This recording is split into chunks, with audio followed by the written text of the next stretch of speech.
Pertama, apakah wali itu harus lebih tua daripada pihak wanita yang dinikahkan? Jawabannya tidak harus. Tentu saja kalau ini jadi syarat, nanti tidak ada wali dari anak. Gimana ada wali dari anak? Sementara nggak mungkin ada anak yang lebih tua daripada ibunya.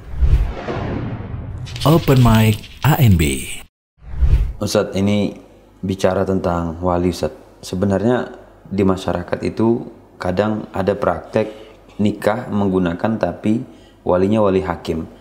Nah, sebenarnya yang disebut wali hakim itu siapa, Ustaz? Alhamdulillah wassalatu wassalamu ala Rasulillah wa ala alihi wa sahbihi wa mawala. Dalam hadis dari Aisyah radhiyallahu anha yang diriwayatkan oleh Imam Ahmad, Tirmidzi dan yang lainnya, Nabi SAW pernah mengatakan, ayyuma imra'atin nakahat bighairi waliha fanikahuha batil fanikahuha batil fanikahuha batil. Wanita siapapun yang menikah tanpa walinya, maka nikahnya batil, diulangi sebanyak 3 kali.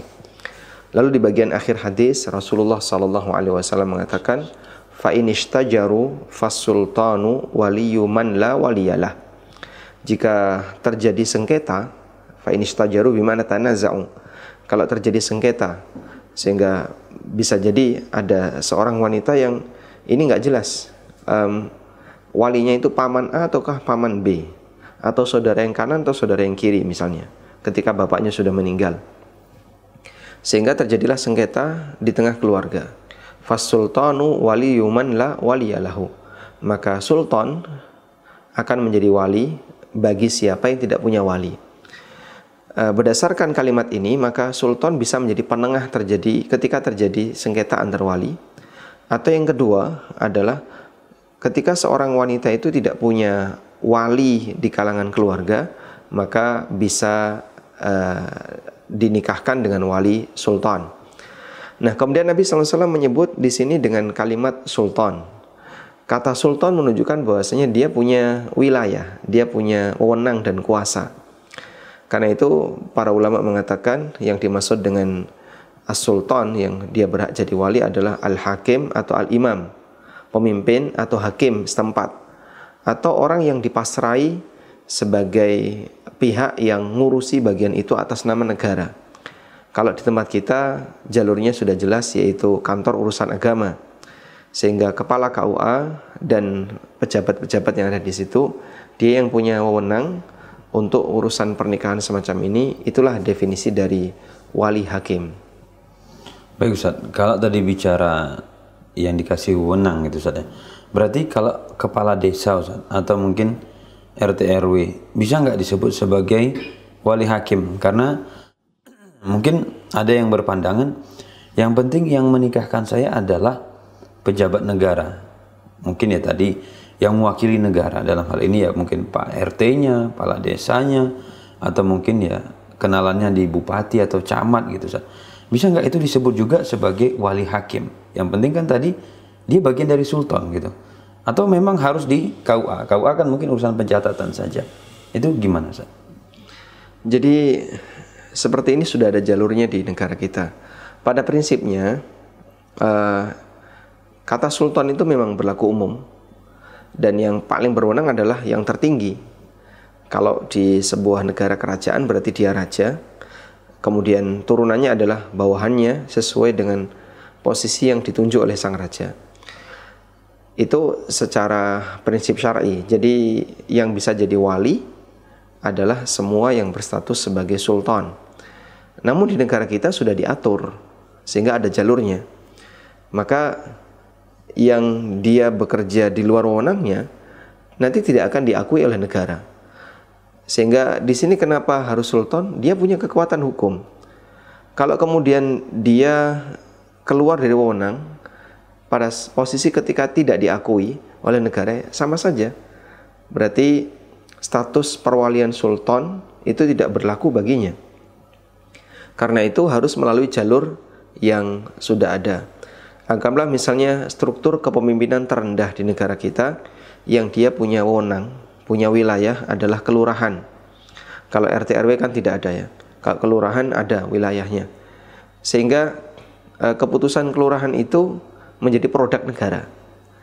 Nah, ini akan berbeda kalau kemudian RT sama RW. keputusannya bukan produk negara, tapi ini pimpinan lingkungan dan sifatnya hanya kesepakatan. Tapi kalau kelurahan dia punya kekuatan hukum karena dia resmi sebagai struktur salah satu bagian dari struktur produk negara. Baik, kembali ke sini. Kalau kemudian misalnya kita anggap Pak Lurah atau kepala desa menikahkan, apakah itu bisa? Negara kita akan menolak hal itu karena dia bukan wewenangnya, sehingga tidak akan punya kekuatan hukum. Lain halnya ketika Anda melalui jalur KUA atau di atasnya, misalnya Kementerian Agama, sehingga nanti Anda bisa dinikahkan oleh hakim di pengadilan agama misalnya. Itu bisa karena dia satu jalur dan dia punya kekuatan hukum dalam masalah ini, punya wewenang dalam hal ini, sehingga bisa menerbitkan surat nikah yang sah. Itu fungsi kenapa ada wali sultan, agar dia punya perlindungan dari negara. Baik, berarti kiai, ustadz, tokoh agama meskipun jamaahnya banyak di situ saat ini kan wilayahnya beliau tetap tidak bisa berarti. Apalagi ya, ini nggak punya wewenang, dia nggak punya payung hukum karena mereka bukan pejabat negara dan tidak diberi wewenang untuk melakukan hal seperti itu. Sehingga tidak ada wali hakim, kok bentuknya adalah tokoh agama siapapun dia, kecuali ketika dia pejabat negara yang punya jalur dalam mengurusi masalah ini. Baik Ustaz, tadi di hadis Ustaz, itu kan disebut kata Rasul sultan gitu ya, sultan itu menjadi wali man la waliyalahu, untuk mereka yang tidak punya wali. Apakah memang ada urutan Ustaz dalam urusan wali ini, atau kita bisa bypass langsung gitu, misalnya ini saya nggak mau nih kalau yang nikahkan saya bapak saya atau saudara saya atau paman saya, udah saya langsung ke KUA saja, saya minta Pak KUA tolong jadi wali buat saya. Boleh bypass seperti itu atau memang ada tahapan yang itu harus dipatuhi dan sifatnya wajib Ustaz? Jadi perwalian itu ada dua ya, ada wilayah khassah dan ada wilayah ammah.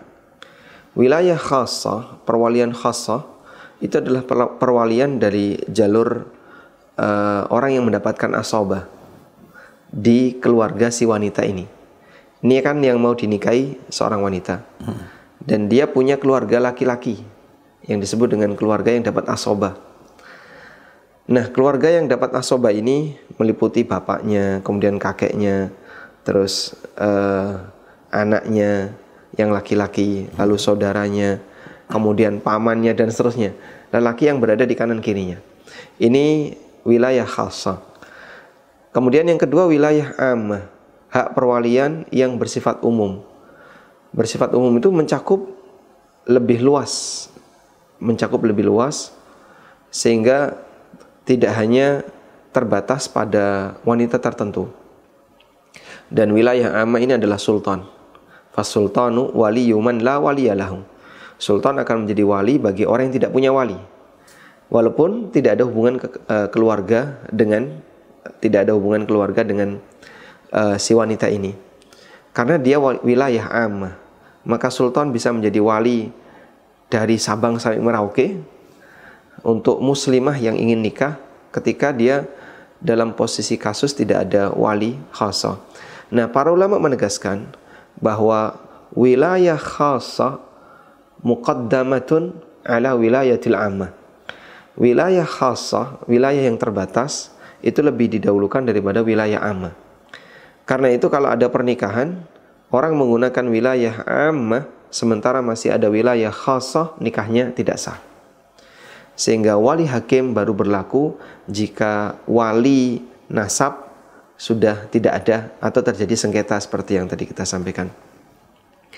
Karena itu dalam hal ini urutan yang harus diperhatikan adalah yang bersangkutan harus mengikuti wilayah khassah terlebih dahulu, urutan wilayah khassah.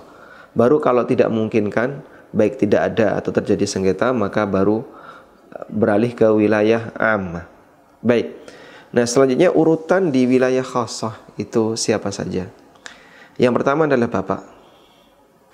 Yang kedua, orang yang dipasrai oleh bapak, al-wasi. Orang yang dipasrai oleh bapak. Yang ketiga, kakek. Kemudian yang dipasrai oleh kakek. berikutnya anak atau yang dipasrai oleh anak. Misalnya janda, dia punya anak lelaki yang sudah dewasa ya. Dia bisa jadi wali untuk ibunya menurut pendapat jumhur. Sementara dalam mazhab Syafi'iyah ini nggak berlaku. Karena anak itu dikendalikan oleh ibu, maka anak tidak bisa jadi wali.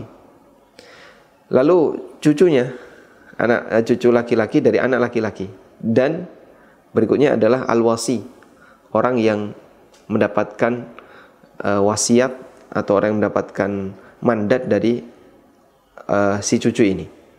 Lalu baru lari ke saudara laki-laki, baik kandung atau seayah. Kemudian berikutnya adalah al-wasi, yang mendapatkan wasiat atau mendapatkan mandat darinya. Kemudian urutan berikutnya sesuai dengan urutan bagaimana orang mendapatkan asobah ketika kita belajar warisan. Sehingga nanti akan melebar ke samping termasuk sepupu. Ya, meskipun dia bukan mahram tapi bisa jadi wali. Maka di sini kita lihat ada mahram, ada hak wali.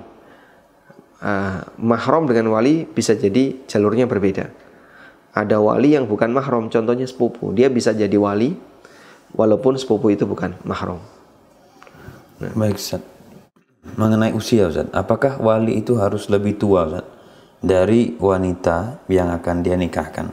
Kayak saudara itu, misalkan ada kakaknya atau abangnya, ada adiknya. Apakah yang kemudian yang lebih muda itu bisa jadi wali?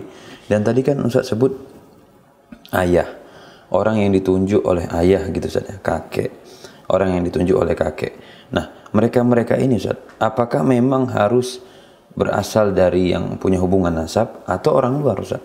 Jadi misalkan ayahnya sebelum meninggal berwasiat, nanti kalau saya meninggal sebelum menikahkan putri saya, maka yang saya tunjuk menjadi walinya adalah fulan. Dan ternyata fulan itu mungkin bapak imam tetap masjid kampungnya gitu, Ustaz, yang nggak ada hubungan nasab.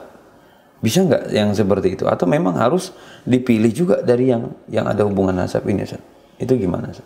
Pertama, apakah wali itu harus lebih tua daripada pihak wanita yang dinikahkan? Jawabannya tidak harus. Tentu saja kalau ini jadi syarat, nanti tidak ada wali dari anak. Gimana ada wali dari anak? Sementara nggak mungkin ada anak yang lebih tua daripada ibunya. Sehingga ketika seorang janda punya anak laki-laki misalnya, kemudian si janda ini di usia 60 tahun, anaknya 60 tahun berarti mungkin 40-an ya. Anggaplah misalnya anaknya usia 40-an, janda ini usia 60-an. Kemudian dia mau nikah. Janda ini sudah nggak punya bapak, sudah nggak punya saudara anggaplah. Kemudian nggak punya paman. Adanya anak laki-laki, maka mungkin dia yang jadi tumpuan satu-satunya. Nah, ini anak laki-laki, bolehkah menikahkan ibunya? Jawabannya boleh. Tapi Pak, usianya lebih muda daripada ibunya. Nggak ada ketentuan itu. Tidak ada ketentuan usianya harus lebih tua atau lebih senior. Sehingga bisa saja dia lebih muda. Ketika dia bisa menjadikan wali, bisa menjadi wali bagi ibunya, maka dia sah untuk menikahkan ibunya. Selanjutnya, tadi kita menyebutkan tentang orang yang ditunjuk oleh wali yang sah, yang disebut dengan al-wasi, atau orang yang diberi mandat ya. Baik, nah yang dimaksud diberi mandat di sini ketika orang ini masih hidup. Misalnya bapak masih hidup, lalu kemudian memberi mandat kepada si A. Nah, ketika dia memberi mandat kepada si A, bebas apakah ada hubungan keluarga atau tidak. Bukan syarat.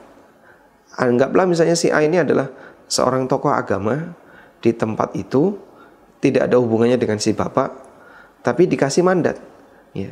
Misalnya si bapak menyampaikan, mohon maaf nanti tolong saya dibantu, saya susah bicara kalau di depan banyak orang, tolong saya dibantu, Anda mewakili saya jadi wali untuk menikahkan putri saya. Bisa? Bisa. Walaupun tidak ada hubungan kekerabatan, karena di sini status dia adalah sebagai wakil dari wali yang sah, dan wakil dari wali yang sah berarti ada wakalah, ada akad perwakilan, sehingga di situ penunjukan saya menunjuk si A untuk menggantikan saya sebagai wali. Tapi syaratnya saat masih hidup, Ustaz. Iya, karena perwakilan kan harus masih hidup. Kalau orang sudah meninggal kan nggak bisa melakukan wakalah.